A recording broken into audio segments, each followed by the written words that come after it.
జై శ్రీరామ్.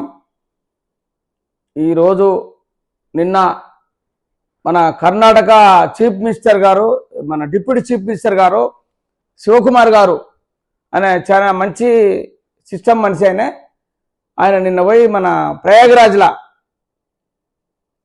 స్నానం చేసి మంచిగా బొట్టు పెట్టుకొని లుంగి కట్టుకొని ఫ్యామిలీతోని పోయి అది దేవునికి దర్శనం చేసుకొని వచ్చిండు.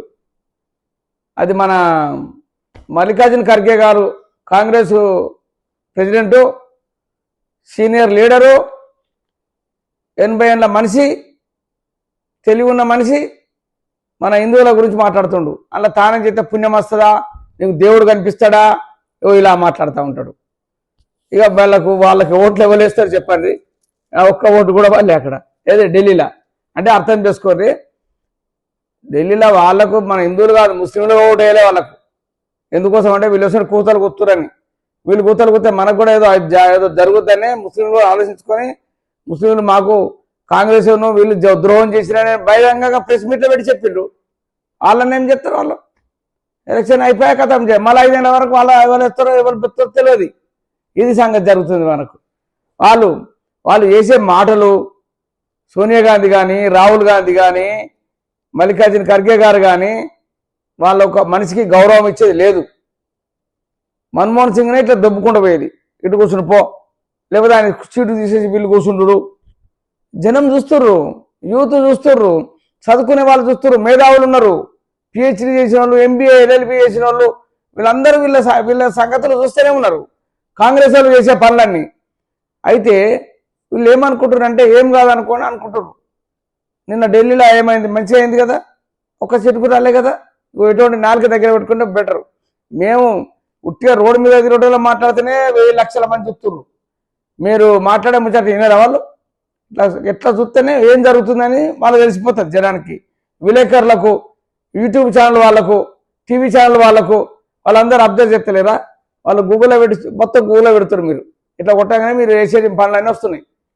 అందుకే శివకుమార్ గారు వీళ్ళంతా చేసేది మంచి పనులు కాదు. ఆయన డైరెక్ట్ పోయి మంచిగా స్నానం చేసి దేవుని మొక్కి లింగట్టుకొని పోతున్నారు. వాళ్ళు మీకు కావాలంటే మీరు చూడండి, మీకు కూడా వాట్సాప్లో వచ్చే ఉంటుంది. మనం దీని పెద్ద ఇగో శివకుమార్ గారు ఫ్యామిలీ మంచిగా ఎంత మంచిగా లుంగి కట్టుకొని మంచిగా ఆ బొట్టు చూడండి,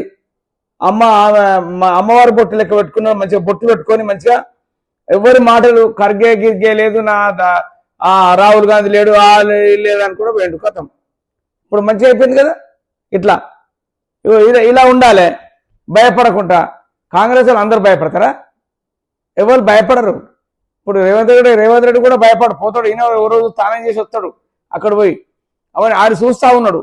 చూసి ఏం జరుగుతుంది ఇంకా చూస్తూ ఉన్నాడు. ఆయన కూడా పోయి స్నానం చేసి వస్తాడు. ఆయన కూడా దేవుని మొక్కుతాడు. ఆయన దైవభక్తుడు. ఆయన ఒక సిస్టమ్ మనిషి. ఆయన కూడా ఏదో వీళ్ళందరూ ప్లాన్ చేస్తే అది ఏదో ఒక రోజు బీజేపీలోకి వస్తాడు, ఇంట్లో ముఖ్యమంత్రి అవుతారు కావచ్చు. 40 ఏళ్ళకి కలిసి ఇంకొక 2-3 ఏళ్ళు ఆయన దింపుదామని వాళ్ళ పార్టీలే చూస్తారు, కాంగ్రెస్ వాళ్ళే, మా బీజేపీ వాళ్ళు కాదు. వాళ్ళే చేస్తారు. వాళ్ళ పార్టీలో వాళ్ళకే ఎన్నిపోడు వాళ్ళు ఉంటారు. ఇలా ఉంటుంది అన్నట్టు వాళ్ళది. ఈరోజు మల్లికార్జున ఖర్గే, రాహుల్ గాంధీ వీళ్ళు చూడండి, వీళ్ళ మాటలకు అసలు ఎవ్వరు ఒక్క ఓటేయరు. ఇంకా నయం 2000, 3000, ఒక 5000, 6000, 3000 పడ్డాయి ఓట్లు. ఇక రావు, కథం అయిపోయింది. ఇప్పుడు నెక్స్ట్ ఎలక్షన్స్ ఉన్నాయి కదా, వెస్ట్ బెంగాల్లో, బీహార్లో ఎలక్షన్స్ ఉన్నాయి కదా. అది ఇంకొక 6 నెలలు 8 నెలలు అయితే మళ్ళీ స్టార్ట్ అవుతుంది. ఇక అప్పుడు తెలుస్తుంది. ఇక ఫైనల్ 2027 ఎలక్షన్స్ ఫైనల్. అప్పుడు 450 సీట్లు వస్తాయి బీజేపీకి. అప్పుడు ఏం చేయాలో వాళ్ళే చేసుకుంటారు. ఇది ప్రజల చేతుల్లోనే ఉంటుంది. అది ప్రజల చేతుల్లోనే ఉంటుంది. ఏదైనా కూడా మనం బతుకన్నా సావన్నా ఇప్పుడు ఎటు పోవాలి, వాడు మందు పోతే ఓటేస్తాం, నేను ఓటు వేయాలా, సెలవు దొరికింది, నేను అటు గోవా పోతా, అటు బెంగళూరు పోతా, గోవా పోతా, వైజాగ్ పోతా, బీచ్ల పని తిరుగుతా, ఆడికి మెడక మీద కత్తి అవుతుంది. ఆలోచించుకోరు, దయచేసి చెప్తున్నా. మీరు బాగా గమనించారు ఈ విషయాలు. నేను కాశెట్ కుమార్ ఇంపాక్ట్ ఉన్నది. నేను ఇక్కడ నుంచి మాట్లాడుతున్నా. ఇదేదో కూతురు కూర్చున్నాను అనుకోకరి, పేపర్ చూడండి, యూట్యూబ్లో చూడండి, అదే మీకు కనిపిస్తుంది.